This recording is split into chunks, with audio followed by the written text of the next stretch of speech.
as he is introduced. First, from faraway China, a Buddhist monk who says he sailed the Pacific to sunny California in 495 AD. Welcome, Hui Shin.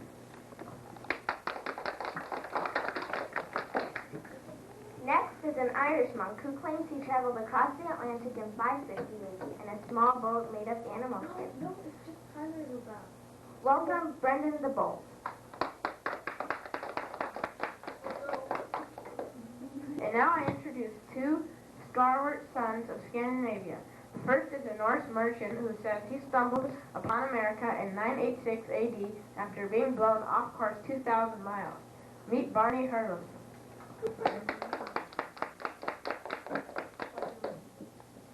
And now meet our second Scandinavian. He's a bachelor from Greenland who loves playing hockey, drinking ale, and laying waste to villages. Welcome, William Leif Erikson, a Viking warrior and adventurer who says he discovered, landed, and plundered America in the year 1000 AD. Our fifth explorer is a Welsh prince who says he met and frolicked with some pretty Indian maidens in 1170 AD and found a colony that would last 100 years. Meet Prince Madoc of Wales. Welcome, Your Highness. Our next explorer is an admiral. He's from Italy and claims he discovered America for the Spanish crown in 1492 on the first of his 4 voyages to the New World. Welcome, Admiral Christopher Columbus. Finally, we have a true Native American, a man whose ancestors have been here, he claims, for at least 50,000 years. I expect this man has some strong, straight language he wishes to direct these men who claim to have been the first in the New World. So here's our final guest this evening, Chief Howling Wind of the Cree Nation.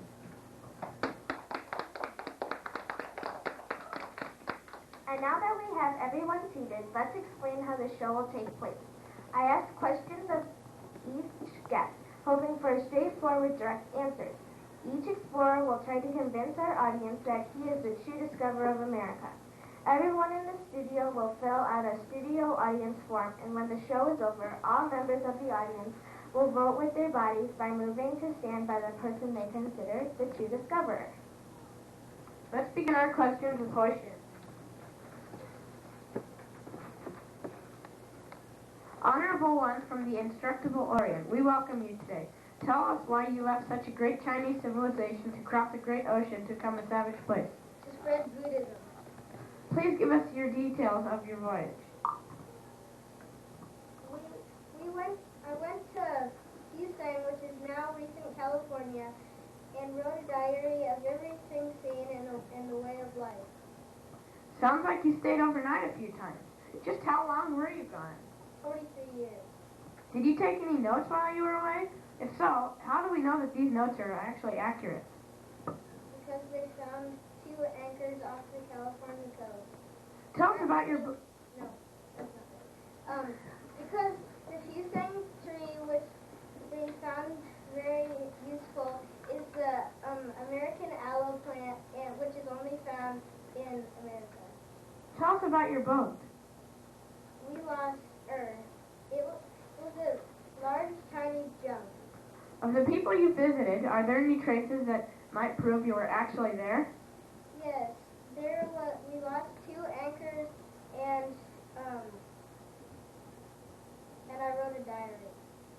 We hear you might have lost a ship, or at least a couple of anchors, off the California coast. Want to tell us about this? Yeah, there was a storm, and we lost our anchors. Thank you, Hui Shin. Now let's hear from the great Irish monk, Brendan the Bold. Father Brendan, tell us a little about yourself.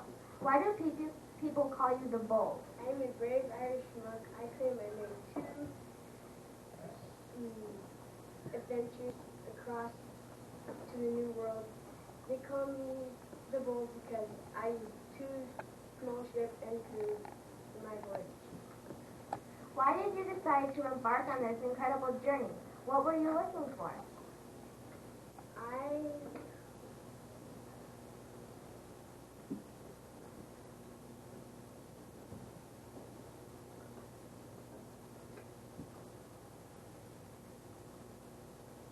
Were you looking for land?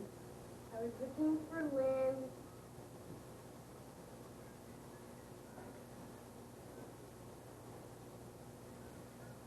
Okay, move on. Tell us about your first voyage. What kind of vessel did you sail in, and where did you go? I sailed in a wood frame boat with layers of oxide and smeared with grease, and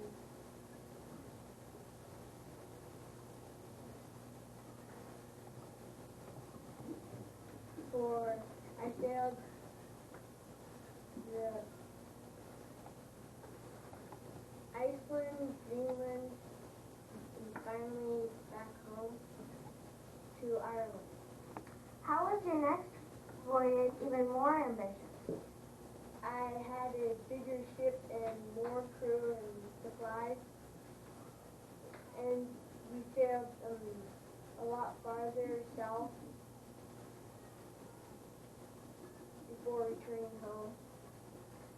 Sir, you present quite an incredible story. Let's see if you can convince us with some proof.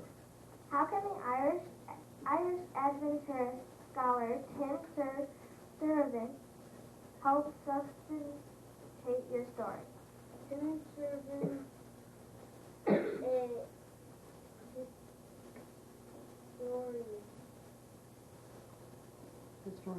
historian, proved my journey was possible.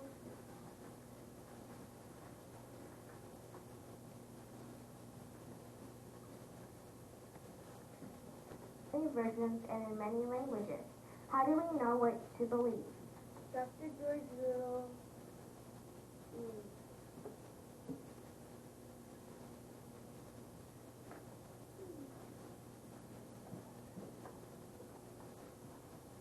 What do you think? Aren't they? Why should we believe them?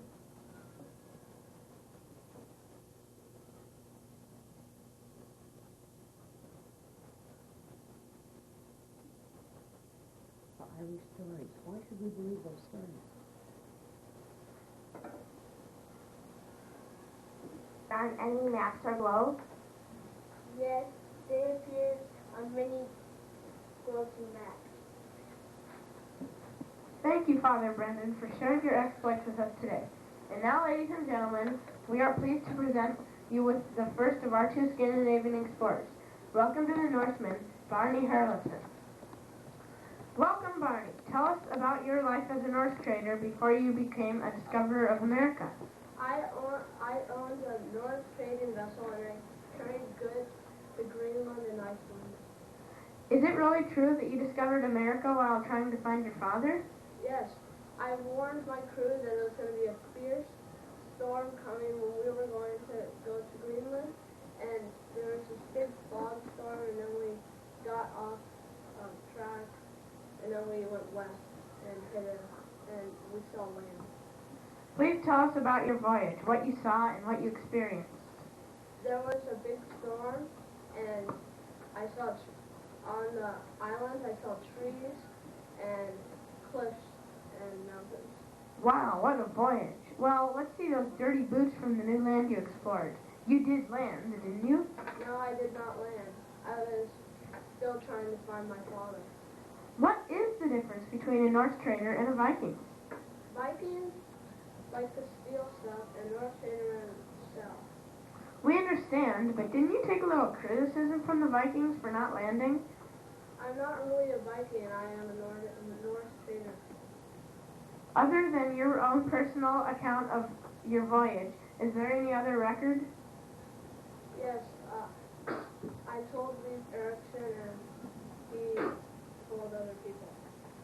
Being blown 2,000 miles off course, ending up in a present-day Massachusetts, that's a pretty fantastic story. Is it really possible that this could have happened? Yes, any other ship like mine with enough supplies and crew could make it. We understand that you once met Leif Erikson. Tell us about this. Leif Erikson and I were having a conference.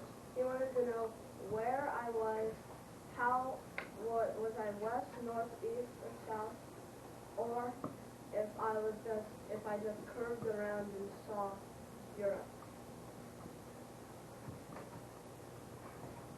Thanks, Barney, for the details about your controversial voyage. Let's hear from your fellow countryman, Welcome Leif Erikson. Aren't you the eldest of a famous Viking family? Yes, I am.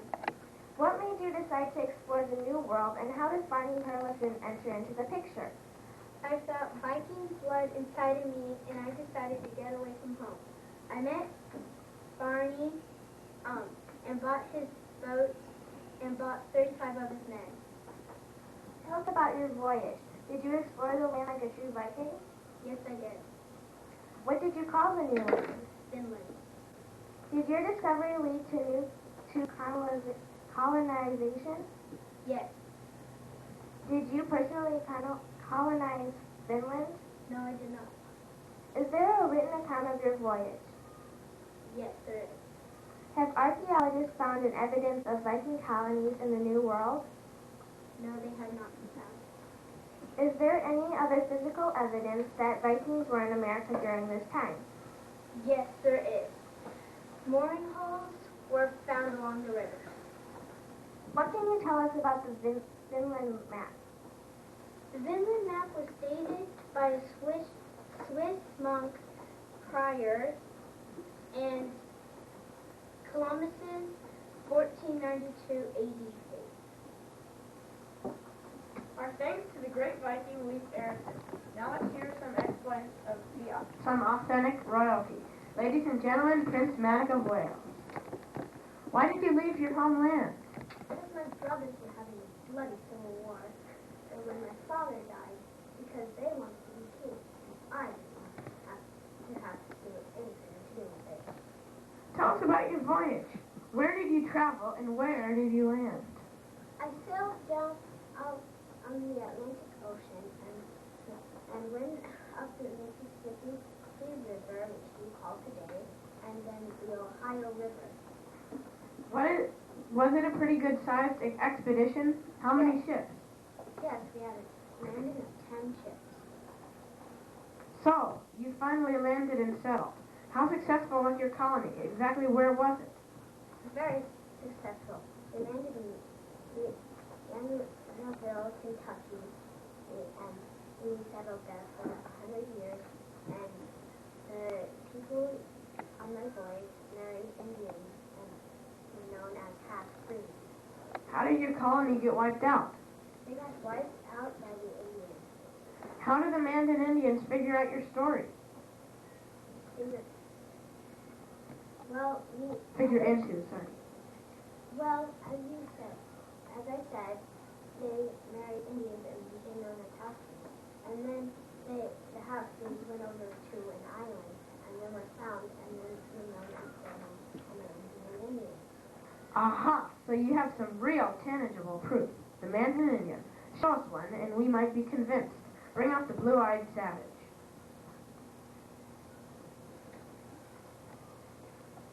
Are there any final words you can say that will help convince us this story is true? Should we believe that you are the true discoverer of America based on solely circumstantial evidence? Yes, my story has been told in Abbey for centuries. Thank you, Your Highness. And now, ladies and gentlemen, let's hear from our next explorer who sailed to Spain and the New World, Cristoforo Colombo, better known to you all as Christopher Columbus. Sir, tell us how the Christopher Columbus or Colombo story began. I wanted to get to Spain. From Spain, I wanted to go to India to find gold for the plains. What was your mission, your theory, in the late 1400s? To prove that the world was round by sailing west and get to the far east. And the voyage itself, was it beset with problems and obstacles? Yes, the crew complained and thought that sea monsters were going to eat them. Was your crew fearful way out there in the uncharted sea, Atlantic? Yes, they said that they'd throw me overboard if I didn't turn back. Tell us about the famous landing on that Caribbean island. It was 2 o'clock in the morning on October 12, 1492, when they saw land. Were you, Amaral, successful in finding wealth and colonizing this new land? I found a little bit of gold, but not all the gold I was looking for. I didn't find any silk, but I did colonize land. Amaral, we've asked all the others for solid proof or evidence of their discoveries. What proof does historian Samuel Eliot Morison use to bolster your claims? After I sailed to America and came back, people followed me and believed me that I actually found this new world. But when they sailed to America and found it, people didn't believe them and they never followed them. And they didn't colonize the land. Any physical proof or archaeological remains to prove your claims, sir? The land wasn't colonized until after me, and that's why there's buildings and houses here from after the people came. And now, for our last guest this evening. He's been listening patiently to what has been said so far, and now has some strong statements to make about who was on the North American continent first. Welcome, Chief Howling Wind of the Cree Nation. Welcome, Chief Howling Wind, sir. Let's not mince words. Why are you here today? I mean, why is an Indian on a panel shown with these great ocean pilots? Because I'm the one who really found America. So you've been given a raw deal in American history, eh? Let's hear your story. First off, when did your ancestors come to America? Over 50,000 years ago. And where did they come from on this arduous journey to North America?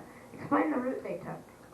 They came from Earth and their route they took was from Sabina in Central Asia, made their way across the large continent, and then, before crossing this narrow strip of water, which separates Asia and North America.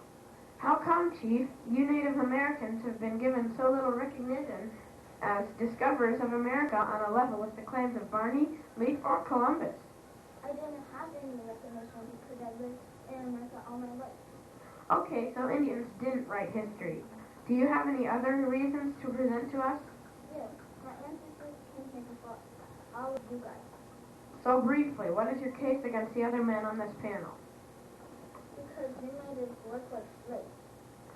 In all this controversy over who really discovered America, is it a question of any real historical value we have to us today?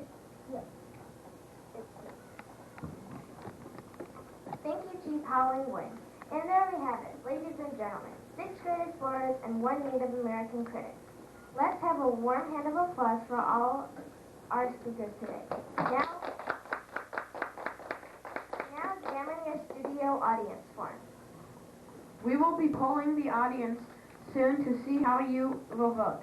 You will move to a special place in the studio so you can stand beside the person that you feel is the true discoverer of America. Okay. Will you go and stand by Hoi Shin if you think Hoi Shin was the true discoverer? Okay. If you think Brendan the Bold was the true discoverer, will you go stand by him? Okay. If you think Barney Herlufsen was the true discoverer, will you go stand by him? If you like Leif Erikson's story, go stand by Leif.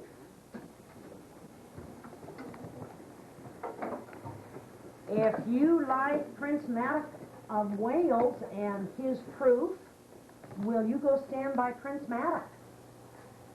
If you like Christopher Columbus's story, will you go stand by Christopher? Could you tuck in your chair, Julia? Okay, and if you think Chief Howling Wind was the true discoverer, go stand beside Chief Howling Wind. Okay, so there are 4 of you behind Leif, and there's 4 behind Columbus, and 3 behind Chief Howling Wind. So, sure, you can vote too. So you're with Christopher Columbus, and you think Prince Madoc. All right, great. Okay, let's all everybody give themselves a big hand. Super job.